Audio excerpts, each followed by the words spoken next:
രാവിലെ നടന്ന് ജോലിക്ക് പോകുമെന്ന് വിചാരിച്ചിട്ടാണ് വീട്ടിൽ നിന്ന് ഇറങ്ങുന്നത്. നടക്കും, പക്ഷെ വണ്ടിയുടെ അടുത്ത് വരെയാന്ന് മാത്രം. എന്നെ അന്നേരത്തില്ലേ രാവിലെ ഒരു വല്ലാത്ത മടി. എനിക്ക് ജോലിയാണേലും ഓഫാണേലും എല്ലാം എൻ്റെ വീഡിയോ സ്റ്റാർട്ട് ചെയ്യുന്നത് ഈ ഒരു ജംഗ്ഷനിൽ നിന്നല്ലേ. എന്നോട് കുറേ പേര് ചോദിച്ചിട്ടുണ്ട് വീഡിയോസിൻ്റെ അടിയിൽ കമൻ്റായിട്ട്, ലിറ്റി എവിടെയാണ് താമസിക്കുന്നതെന്ന്. ഞാൻ താമസിക്കുന്നത് ഈ പ്രാന്തപ്രദേശങ്ങളിലാണ് എന്നിപ്പം നിങ്ങൾക്ക് മനസ്സിലായില്ലേ. കുറച്ചുകൂടെ ആധികാരികമായിട്ട് പറഞ്ഞാൽ നമ്മുടെ അബുദാബി ജംഗ്ഷനിലാണ് ഞാൻ താമസിക്കുന്നത്. മോഹൻലാൽ ഒരു സിനിമ പറഞ്ഞ പോലെ അല്ലേ, അബുദാബി ജംഗ്ഷനൊന്നുമല്ല കേട്ടോ. ഒരു കാലത്ത് ജംഗ്ഷനൊക്കെ ആയിരുന്നു. ഞാൻ നമ്മുടെ എയർപോർട്ട് റോഡിൽ അൽവദ മോളിൻ്റെ അടുത്തായിട്ടാണ് താമസിക്കുന്നത്. അങ്ങനെ നേരെ ചെന്ന് ജോലിയിൽ കയറി കൊടുത്തു. ചെന്ന പാടെ ബിന്ദു ചേച്ചി എടുത്ത് വീശുക ഈ ഫുഡ് കൂപ്പൺ.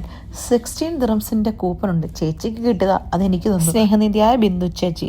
ബ്രേക്ക്ഫാസ്റ്റിന് സ്മൂത്തിയാണ് കൊണ്ടുപോയത്, പക്ഷേ എനിക്കൊരു കോഫി കുടിക്കാൻ ആഗ്രഹം. അങ്ങനെ പോയി ഒരു കോഫി എടുത്ത് കോഫി എല്ലാം കുടിച്ച് കുറച്ച് കഴിഞ്ഞപ്പോഴേ അടുത്ത ആൾ കോഫിയും കൊണ്ട് വന്നേക്കുന്നു. ജസ്റ്റിൻ കൊച്ചും പള്ളിയിൽ പോയിട്ട് വരുന്ന വഴിക്ക് ആസ് യൂഷ്വൽ കോഫിയായിട്ട് വന്നിട്ടുണ്ട്. എനിക്കറിയാമായിരുന്നു വരുമെന്ന്, പക്ഷേ മോർണിംഗ് ക്രേവിങ്സ് എനിക്ക് തടയാൻ പറ്റാഞ്ഞുകൊണ്ട് രാവിലെയും കുടിച്ചു. അത് കഴിഞ്ഞപ്പം അടുത്ത കോഫിയും വന്നു കേട്ടോ. കോഫി മാത്രമല്ല, കാര്യമായിട്ട് എന്തോ കടിച്ചു പറിക്കാനും ഉണ്ടെന്ന് ആ പൊതി കണ്ടപ്പോൾ എനിക്ക് മനസ്സിലായേ. പക്ഷേ ജസ്റ്റ് അറിയുന്നില്ലല്ലോ ഞാൻ ഉച്ചയ്ക്ക് കഴിക്കാനുള്ള ഫുഡുമൊക്കെ പൊതിഞ്ഞ് കെട്ടിക്കൊണ്ടാണ് ജോലിക്ക് പോയെന്ന്. അങ്ങനെ ഞങ്ങളെല്ലാവരും കൂടെ ഉച്ചയ്ക്ക് കഴിക്കാനിരുന്നേ. ഞങ്ങളെല്ലാവരും എന്ന് പറയുമ്പോൾ നോട്ട് ദ പോയിന്റ്, ഞങ്ങളെല്ലാവരും ഒന്നുമില്ല, ഞങ്ങൾ കുറച്ച് പേരേ ഉള്ളൂ. അല്ലേ പറഞ്ഞേക്കണം ഞങ്ങളുടെ ഡിപ്പാർട്ട്മെൻറ്റിലുള്ളവർ മൊത്തം കഴിക്കാൻ പോയെന്ന്.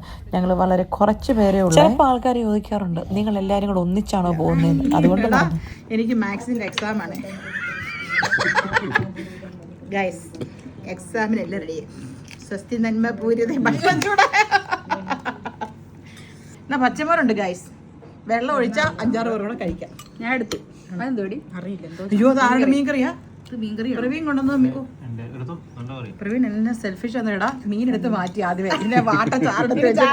അതെ, ഓഹോ സമ്മതിക്കണം കേട്ടോ.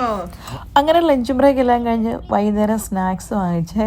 അതിന് മുമ്പ് ഒരു കാര്യം പറയാം. ഞങ്ങളുടെ വീഡിയോ കാണുന്ന പലരും, അതെ ഞങ്ങളുടെ ഹോസ്പിറ്റലിലെ അതർ ഡിപ്പാർട്ട്മെൻറ്റിലുള്ള സ്റ്റാഫ് പറയാറുണ്ട് ഞങ്ങൾക്ക് ഈ തീറ്റയും കൂടിയും മാത്രമേ ഉള്ളെന്ന്. ഞാൻ ആദ്യം തന്നെ പറഞ്ഞോട്ടെ, ഞങ്ങളുടെ പണിയെല്ലാം കഴിഞ്ഞ് ബ്രേക്കിന് ഇച്ചിരി സമയം കിട്ടുമ്പോൾ ഓടി പോകുന്ന കേട്ടോ. പക്ഷേ വീഡിയോയിൽ കാണിക്കുന്നത് തീറ്റയും കൂടിയേ ഉള്ളെന്നുള്ളൂ.